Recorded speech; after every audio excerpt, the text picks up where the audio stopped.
Hi guys, स्वागत है आपका मेरे YouTube चैनल PS कोचिंग पे।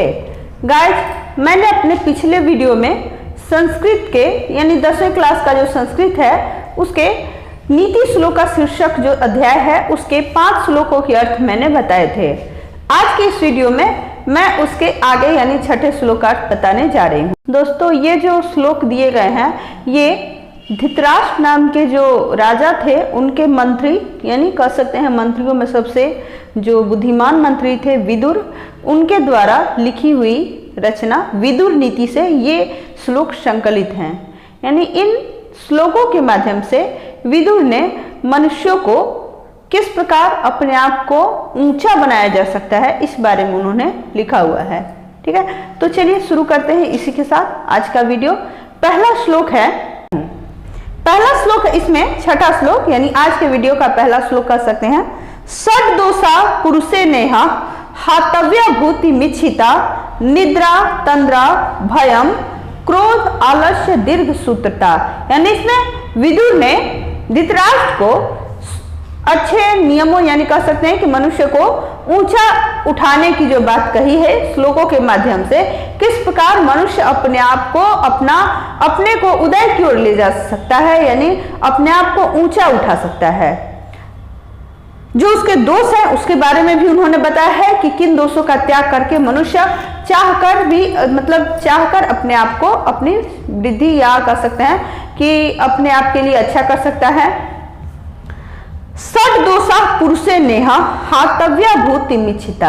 यानी मनुष्य के 6 दोष हैं जिनके होते हुए वह चाह कर भी सुख की प्राप्ति नहीं कर सकता। अगर उसकी इच्छा भी है कि हमें सुख की प्राप्ति हो तो उसे सुख की प्राप्ति नहीं हो सकती। ये 6 दोष है, निद्रा नींद, तंद्रा यानी किसी चीज का नशा होना, भयम भय, क्रोध गुस्सा होना, आलस्य और दीर्घ सूत्रता। तो दीर्घ सूत्रता का अर्थ होता है किसी काम को आगे समय यानी ये कहना कि हम बाद में कर लेंगे, आगे के लिए टाल देना, इस चीज को हम दीर्घ सूत्रता कहते हैं। तो अगर ये 6 दोष यानी निद्रा है, मनुष्य अगर किसी चीज के नशे में डूब जाता है, जरूरी नहीं कि वह किसी नशीले पदार्थ का ही सेवन करे, किसी भी चीज की बुरी आदत को हम तंद्रा कर सकते हैं। भय, आलस्य, क्रोध, दीर्घ सूत्रता, ये सब जो दुर्गुण है इन सब के होते हुए मनुष्य चाह कर भी सुख की प्राप्ति नहीं कर सकता। 7वां श्लोक है, सत्येन रक्षते धर्मो विद्या योगेन रक्षते मृजया रक्षते रूपम वृत्तिकुलम वृतेन रक्षते। अर्थात सत्य से धर्म की रक्षा होती है। अगर मनुष्य सत्य या सच्चाई के पथ पर चलता है तो उसके धर्म की रक्षा होती है। विद्या योगेन रक्षते, और योग से ही विद्या की रक्षा होती है। मृजया रक्षते रूपम, मृजया यानी स्नान करना, नहाना, इससे रूप की रक्षा होती है। अगर नहीं नहाते हैं तो आपका जो रूप है वह कुरूप हो जाएगा। यानी आप कह सकते हैं कि अगर आपके पास साफ सफाई नहीं होगी तो आपको सुंदर नहीं कहा जा सकता। कुलम वृतेन रक्षते, कुल यानी वंश और वृत्त यानी आपका व्यवहार, आपका आचरण। अगर आपका व्यवहार, आपका आचरण अच्छा नहीं है तो इससे क्या होगा, आप गलत कर्म करेंगे और इससे आपका जो कुल है, आपके वंश का नाम मिट्टी में मिलेगा, यानी आपके कुल की रक्षा नहीं होगी। तो अगर कुल की रक्षा है तो वो है आपका व्यवहार। अगर आप अच्छा व्यवहार करते हैं तभी आपके कुल की रक्षा हो पाएगी। अगला श्लोक है यानी कह सकते हैं 8वां श्लोक, सुलभा पुरुषा राजन सततम प्रियवादिना। यानी विदुर कहते हैं कि हे राजा, ऐसे व्यक्ति जो मधुर बोलते हैं, प्रिय बोलते हैं, वो तो आसानी से मिल जाते हैं। अप्रियस्य तु पथ्यस्य वक्ता श्रोता च दुर्लभः। लेकिन ऐसे व्यक्ति जो सही बोले, भले ही आपके लिए आपको वो सुनने में अच्छा कड़वा बोले लेकिन सही बोले, ऐसे व्यक्ति यानी कह सकते हैं सुनने वाले और बोलने वाले, वक्ता श्रोता च दुर्लभः, यानी ऐसे वक्ता भी और श्रोता भी क्या होते हैं, दुर्लभ होते हैं, आसानी से नहीं बोलते। बहुत लोग होते हैं जो चापलूसी करते हैं, जो आपको अच्छा लगे वही आपको बोलते हैं, वही आपसे कहते हैं। लेकिन ऐसे व्यक्ति जो आपका पथ प्रदर्शक हो, आपकी कमियों को भी आपको बताए, ऐसे वक्ता भी मुश्किल से ही मिलते हैं और श्रोता यानी सुनने वाले भी मुश्किल से ही मिलते हैं।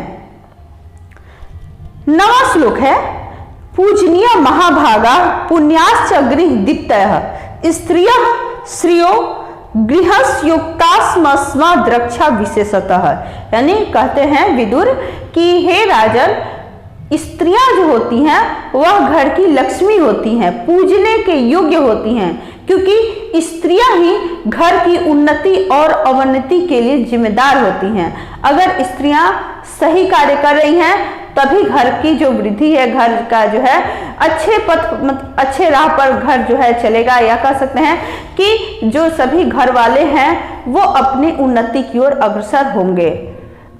जितने भी महापुरुष इस धरती पर हुए हैं सबको जन्म देने वाली स्त्रियां ही होती हैं। स्त्रियों के बिना घर नहीं होता, इसलिए स्त्रियां जो होती हैं वह रक्षा करने के योग्य होती हैं। स्त्रियों की रक्षा करनी चाहिए, क्योंकि ऐसा कहा गया है कि जहां स्त्रियों की रक्षा होती है वहीं पे देवताओं का भी निवास होता है। जहां स्त्रियों को सम्मान नहीं दिया जाता वहां पे देवताओं का भी निवास नहीं होता।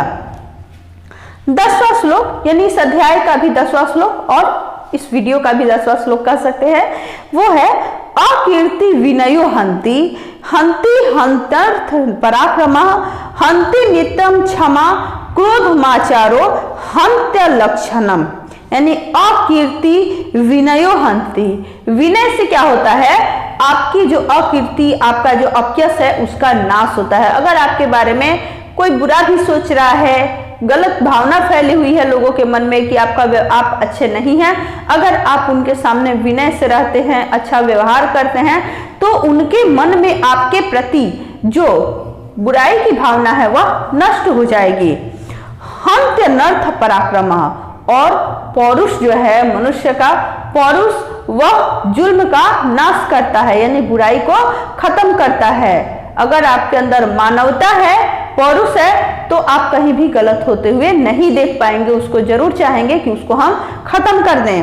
हंति नित्यम क्षमा, यानी क्षमा जो है उसे क्रोध का नाश होता है। अगर आपके मन में किसी के प्रति क्रोध है, अगर आप उसको क्षमा कर देते हैं तो क्या होता है, क्रोध, इससे आपके क्रोध का नाश हो जाता है। और क्रोधमाचारो हंत्य लक्षणम, अगर आपका व्यवहार अच्छा है, अच्छा कार्य करते हैं, तो आपके कुल की रक्षा होती है।